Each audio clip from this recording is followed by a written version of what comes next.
ஒரு குறை இருக்கோ அங்கெல்லாம் இவர் குரல் ஒலிக்கும். நேற்று கர்ணன் வரை ஒலித்ததாக தகவல்.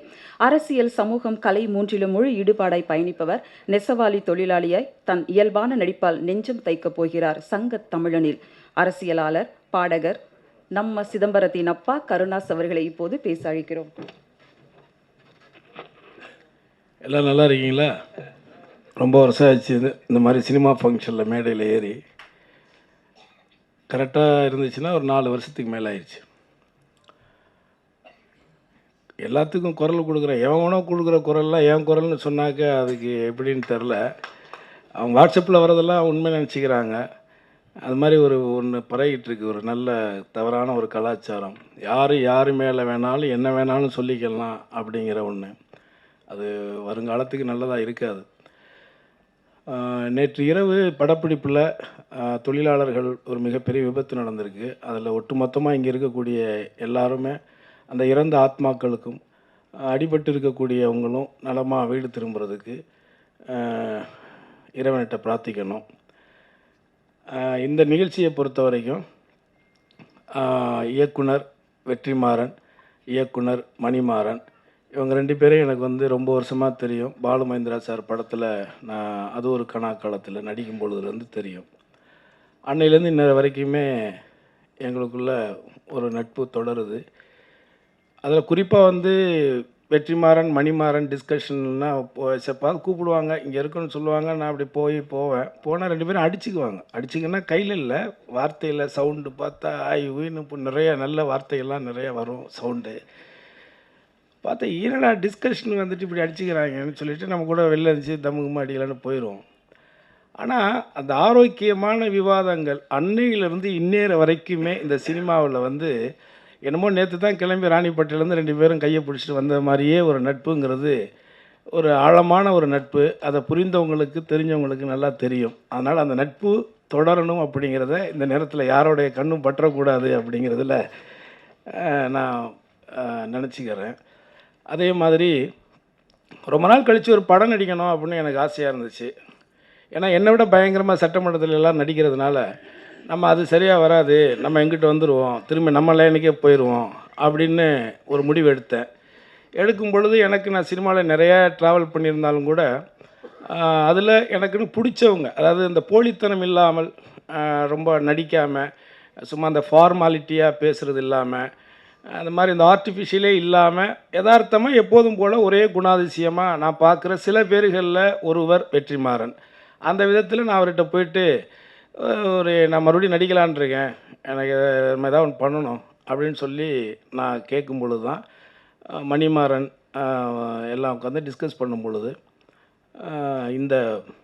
இவர் அண்ணன் பாரதியோடைய இந்த நாவல் தறியுட நாவலை படமாக பண்ணலாம் அப்படின்னு சொல்லி சொன்னாங்க. அப்படித்தான் நான் இந்த படத்தில் பண்ணணும் அப்படின்னு ஒரு முடிவு எடுத்தோம். ஆனால் அதுலேயும் வெற்றி என்ன சொன்னார்னா, நீங்கள் வேலைக்கு ஆக மாட்டீங்க, உங்களை வச்செல்லாம் நீ கஷ்டம், படம் பண்ணுறதெல்லாம் வியாபாரம்லாம் ஒன்றுமே இருக்காது, ஏன்னா நீங்கள் ஆல்ரெடி அது இதுன்னு போயிட்டீங்க, அதனால் சரியாக வராது. இன்னொரு நல்ல அதில் முக்கியமான கேரக்டர் ஒன்று இருக்குது, அதுக்கு ஒரு நல்ல ஆர்டிஸ்ட் வேணும். 2 ஆர்டிஸ்ட் தான், ஒன்று சத்யராஜ் சார் நடிக்கணும், இல்லைன்னா சமுத்திரக்கனி நடிக்கணும். இந்த 2 பேரில் யாராவது ஒருத்தங்க கிடைச்சா இதை படம் பண்ணலாம், இல்லைன்னா ட்ராப் பண்ணிட்டு நம்ம வேறு ஏதாவது வேலையை பார்க்கலாம் அப்படின்னு தான் அன்றைக்கி ஆணித்தரமாக ஒரு முடிவு எடுத்தோம். அதில் சமுத்திரக்கனி சார்கிட்ட சொன்ன உடனே அவர் பண்ணுறேன் அப்படின்னு சொல்லி சொன்னார். உண்மையே சொல்லணும்னா சங்கத்தலைவன் சமுத்திரக்கனி ஒத்துக்கிட்டதுனால தான் இந்த படமே இன்றைக்கி இந்த இடத்துக்கு வந்திருக்குங்கிறது தான் யதார்த்தமான உண்மை. ஸோ அந்த விதத்தில் இயக்குனர் கனிக்கு சிறந்த தேசிய விருது வாங்கின நடிகர் கனிக்கு என்னுடைய மனப்பூர்வமான நன்றி இந்த நேரத்தில் நான் தெரிவிச்சுக்கிறேன். ஸோ இது மாதிரி இதில் ராபர்ட் என்னுடைய பழைய பாலுமேந்திர சார்கிட்ட நான் பழகின காலங்களில் அவரை அப்போலேருந்து தெரியும், நம்ம குடும்பத்தில் ஒருத்தர். இப்போ நான் உள்ளே வரும்பொழுது கூட அந்த பையனை எனக்கு இவர் பையன்தான்னு தெரியலை. அந்த பையனு சரி யாரோ எப்படி இருக்கீன்னு கேட்கல, எனக்கு யாரோ ஒரு ஆர்டிஸ்ட் போலன்னு நினச்சிட்டேன். நான் ஆள் வேறு சகப்பாக இருக்கான், உயரமாக வேறு இருக்கான், சரின்னு அப்புறம்தான் தெரிஞ்சுது. அதனால் தம்பி இசையமைப்பாளர் நம்ம செல்வத்தோடைய பையன் ராபர்ட்டுக்கு என்னுடைய மனப்பூர்வமான வாழ்த்துக்கள். நானும் ஏற்கனவே இங்கே நம்ம பாடகர் இருக்கார், அவர் மாதிரி நம்மளும் அந்த பீரியடில் 87 ஒரு கிராமிய பாடல்களை நம்பி சென்னைக்கு வந்த ஆளுங்களில் நானும் ஒருத்தன். ஸோ அந்த விதத்தில் இசையமைப்பாளர் நல்லா இருக்குது பாடல்கள். அதோட அந்த குறிப்பாக அந்த புரட்சி பாடல்லாம் ரொம்ப எளிமையாக ரொம்ப எல்லாருக்கும் போய் புரிகிற மாதிரி பண்ணியிருக்காரு. அந்த மெலடி இப்போ தான் கேட்டேன், ரொம்ப நல்லா இருந்தது. ஸோ அவர் நிச்சயமாக ஒரு சிறந்த இடத்துக்கு இந்த தமிழ் சினிமாவில் அவருக்கான இடத்த கொடுக்கணும்னு சொல்லி நான் இறைவன்கிட்ட வேண்டிக்கிறேன். அதே மாதிரி இங்கே இருக்கக்கூடிய கேமராமேன் சார் சீனிவாசன், அதே மாதிரி வேல்ராஜ் சார், இப்படி நிறைய தேனப்பன் என்னுடைய பழைய நண்பர். பகலில் நாங்கள் ஒரு இடத்துல இருப்போம், இரவில் 2 பேரும் சேர்ந்து இருப்போம். இந்த மாதிரி நீண்ட நாட்களாக எங்களுக்குள்ள ஒரு பெரிய நட்பு. அது அந்த கடற்கரைக்கே தெரியும், மெரினாவே அறிந்த பல விஷயங்கள். அந்த மாதிரி எங்களுக்குள்ள ஒரு நீண்ட தொடர்பு இருக்குது. நான் இன்றைக்கி ஆக்சுவலி எனக்கு சட்டமன்றம் இன்னையோட முடியுது. இன்றைக்கி முதல்வருடைய உரை இருக்குது, நிதியமைச்சருடைய பதில் உரை இருக்குது. இருந்தாலும் நான் நீண்ட நாள் கழித்து மறுபடியும் ஒரு படம் நடிக்கிறோம், ஒரு சினிமா விழாவில் கலந்துக்கிறோம் அப்படிங்கிற சந்தோஷத்தில் இங்கே நான் வந்தேன். ஸோ இங்கே இருக்க ஹீரோயின் அவங்களுடைய படம், அந்த அறம் படம் தான் நான் பார்த்தேன். உண்மையிலே ரொம்ப சிறந்த படம் அந்த படம். அந்த படத்தில் அவங்களுடைய நடிப்புமே எனக்கு ரொம்ப பிடிச்சிருந்தது. ஸ்பாட்டுக்கு போனதுக்கப்புறம் தான் எனக்கு இவங்க தான் ஹீரோயினே தெரியும். வழக்கமாக எனக்கு ஒரு ராசி உண்டு, என் கூட நடிக்கிறவங்க யாருன்னு கடைசி வரைக்கும் எனக்கு யாருமே சொல்ல மாட்டாங்க. ஸ்பாட்டுக்கு போனால் மட்டும்தான் தெரியும். நான் சொந்தமாக எடுக்கிற படத்தில் மட்டும்தான் டைரக்டர் வந்து இவங்க ஓகேவா, இவங்க நல்லா இந்த படம் நடிச்சிருக்காங்கன்னு சொல்லுவாங்க. அதே மாதிரி நம்ம காம்பேரர், ஆமாம், அவங்க வந்து உண்மையிலே அவங்க வந்து இந்த படத்தில் அவங்களுடைய சென்னை வாழ்க்கையை, அவங்களுடைய துறை எல்லாத்தையும் விட்டுட்டு ஒரு நடிகையாக, குறிப்பாக அந்த கனியோடைய மனைவியாக, அந்த கதாபாத்திரமாக ரொம்ப அழகாக பண்ணியிருக்காங்க. அதுலேயும் குறிப்பான சில இக்கட்டான சூழல்களில் அவங்களுடைய காட்சி அமைப்புகள், அவங்க கொடுக்குற அந்த கான்ஃபிடென்ட் எல்லாம் என் வாழ்க்கையில் நான் ரொம்ப உடஞ்சி நொடிஞ்சி இழந்து நிற்கும் பொழுது என் மனைவி கிரேஸ் எப்படி எனக்கு ஒரு சப்போர்ட்டாக இருந்தாலோ அந்த ஒரு கதாபாத்திரமாக தான் நான் இவங்களை வந்து அந்த காட்சிகளில் நான் பார்த்தேன். அதனால் உண்மையிலே இது வந்து ஒரு எப்படி அப்படின்னு தெரில, ஆனால் நிச்சயமாக இது வந்து ஒரு நல்ல படமாக இருக்கும், தரமான படமாக இருக்கும். அதில் மட்டும் மாற்று கருத்தே இந்த படத்தில் இருக்காது. குறிப்பாக மணிமாறனுடைய உழைப்பு, அவர் சொன்னதை சொன்ன நேரத்தில் எடுத்தார்.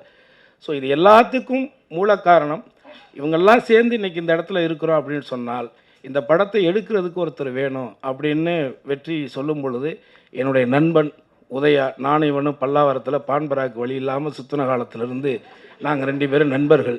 இன்றைக்கி அவன் வந்து வாழ்க்கையில் உழைச்சி ஒரு நல்ல இடத்துல இருக்கான். ஸோ இவன் வந்து சினிமாவில் மட்டும் கிடையாது. நான் ஒரு பாடகராக சென்னையில் இருக்கும் பொழுது கூட சபாக்களில் நிகழ்ச்சி நடத்தணும் அப்படின்னு, நான் கச்சேரிகள் அதிகமாக பண்ணணும் அப்படின்னு போராடின காலங்கள்லேயே என்னை கூப்பிட்டு பல்லாவரத்தில் கூப்பிட்டு, அன்றைக்கே வந்து நம்ம கலைவாணர் அரங்கத்தில் அந்த அரங்கத்துக்கான செலவு, அந்த நிகழ்ச்சிக்கான செலவு 90,000 ரூபான்னு நினைக்கிறேன். ஏன்னா அவன் கணக்கு எழுதி வச்சுருப்பான் எப்படி செட்டியார் மாதிரி. அதனால் வந்து அன்றைக்கே வந்து அதை வந்து ஒரு நட்புக்காக, கூட இருக்கிறனுடைய திறமை வெளியில் தெரியணுங்கிறதுக்காக எந்த பிரதிபலனுமே எதிர்பார்க்காமல் எனக்காக என்னை அடையாளம் காட்டினவன் சென்னையில் ஒரு பாடகனாகவே. ஸோ அந்த அடிப்படையில் இன்றைக்கி இந்த படத்துக்கு இது ஒரு தறி அப்படிங்கிற ஒரு நாவல், ஒரு நலிந்த மக்களுடைய, இழந்த மக்களுடைய, ஒரு நலிந்து கொண்டு இருக்கக்கூடிய ஒரு தொழிலாக இன்றைக்கி இருக்கக்கூடிய அரசாங்கத்தாலோ மத்திய அரசாங்கத்தாலோ கண்டுகொள்ளப்படாமல் தவிர்க்கப்படுற ஒரு தொழிலாளிகளாக இருக்கக்கூடியவங்களுடைய வாழ்க்கையை மையமாக வச்சு இந்த மாதிரியான ஒரு படத்தை பண்ணுறேன் அப்படின்னு தைரியமாக வெற்றி சார் என்ன சொன்னாரோ அதை உடனே செஞ்சு கொடுத்து, இந்நேரம் வரைக்கும் சில காரணங்களில் இந்த படம் தள்ளிகிட்ருக்கு. இது வியாபாரம் அப்படிலாம் கிடையாது, அதெல்லாம் கடந்து எல்லாம் ஆல்மோஸ்ட் வியாபாரம்லாம் வெற்றி சார் முடிச்சிட்டாரு. சென்னை தேட்டர்கள் மட்டும்தான், தமிழ்நாடு தேட்டர்கள் மட்டும்தான் இருக்குதுன்னு நினைக்கிறேன். பட் ஆனால் அதெல்லாம் கடந்து அவன் இந்நேரம் வரைக்கும் வந்து அவன் பொறுமையாக இருக்கான். எப்போ நீங்கள் இல்லை சார் நீங்கள் என்ன பண்ணுறீங்களோ நீங்கள் பண்ணுங்க அப்படிங்கிற ஒரு இதில். ஸோ வெற்றி சார் நீண்ட நாளுக்கு அப்புறம் எனக்கு நாளைக்கு பிறந்த நாள், அதுவும் 50வது பிறந்த நாள் எனக்கு. 50 வருஷம் உயிரோடு இருக்கிறேங்கிறதே பெரிய விஷயந்தான் இன்றைக்கி இருக்கிற நிலமையில். அதுவும் நாம் 17 வயசுலேயே ஸ்டார்ட் பண்ண ஆள் வேறு. அதனால் வந்து அதெல்லாம் தாண்டி வண்டி ஓடுது அப்படிங்கிறது நமக்கு பெரிய விஷயம். ஸோ அந்த விஷயத்தில் எனக்கு பிறந்தநாள் பரிசாக என்னுடைய நண்பன் உதயாவும், என்னுடைய நண்பன் வெற்றிமாறனும், என்னுடைய நண்பன் மரிமாறனும், இங்கே இருக்கக்கூடிய அனைத்து நண்பர்களும் அண்ணனாக இருப்பாங்க, சில பேர் தம்பியாக இருப்பாங்க. ஸோ இவங்க எல்லாரும், குறிப்பாக ஜிவி பிரகாஷ் ஒரு வாட்டி இப்போ சொல்லியிருக்காரு, இப்போ அவர் ஒரு சந்தோஷத்தை கொடுத்தாரு. அண்ணா சூரரை போட்டியில் பின்னிட்டீங்க அப்படின்னாரு. என்னப்பா வழக்கம் போலையா? எப்படி நான் வந்து உங்களுக்கு இதில் டார்லிங் படத்தில் சொன்னனோ நீ நல்லா வரும், அதில் பயங்கரமாக உங்களுக்கு பேர் வரும் நான் சொன்னனா இல்லையான்னாரு. ஆமாம் சொன்னீங்க. அதே மாதிரி இதில் நல்லா இருக்குது, நிச்சயமாக உங்களுக்கு இதுக்கப்புறம் ஏதாவது வாய்ப்புகள் வரும் அப்படின்னு சொல்லியிருக்காரு. ஸோ இதை நான் ஏன் சொல்கிறேன்னா, அடுத்து சூர்யா வச்சு வெற்றிமாறன் படம் பண்ண போகிறாரு, ஒரு பிட்டை போடலாம் இல்லை. ஏன்னா ஒன்று வாய்ப்புகள் தேடி வரணும், இல்லைன்னா வாய்ப்புகளை நம்ம உருவாக்கிக்கணும். இதில் ஒன்றும் வேற ஒன்றுமே கிடையாது. அதனால் நான் நல்ல நடிகனா பெரிய நடிகனாலாம் எனக்கு தெரியாது. ஆனால் எனக்கு கொடுக்குற வேஷத்தை நான் கரெக்டாக பண்ணுவேங்கிறது மட்டும் எனக்கு தெரியும். அது எவ்வளோ பெரிய நடிகர்கள் இருந்தாலும் கூட கொஞ்சம் கூட யாருக்கும் எதுக்கும் சளைக்காமல் எதிரில் நிற்கக்கூடிய ஒன்று தான் எனக்கு என்னுடைய இயக்குனர் பாலா அவர்கள் உருவாக்கி கொடுத்தது, கற்றுக் கொடுத்தது. அந்த அடிப்படையில் அவரும் ஒரு சந்தோஷம் சொல்லியிருக்காரு. ஆக இந்த பிறந்தநாள் பரிசாக இங்கே இருக்கக்கூடிய அனைவரும் உங்கள் அத்தனை பேர் சார்பாகவும் எனக்கு கிடைத்த பிறந்தநாள் மிகப்பெரிய பரிசு இந்த சங்க தலைவன் தான் அப்படின்னு கேட்டுக்கிட்டு வாய்ப்புக்கு நன்றி கூறி விடைபெறுகிறேன். நன்றி, வணக்கம்.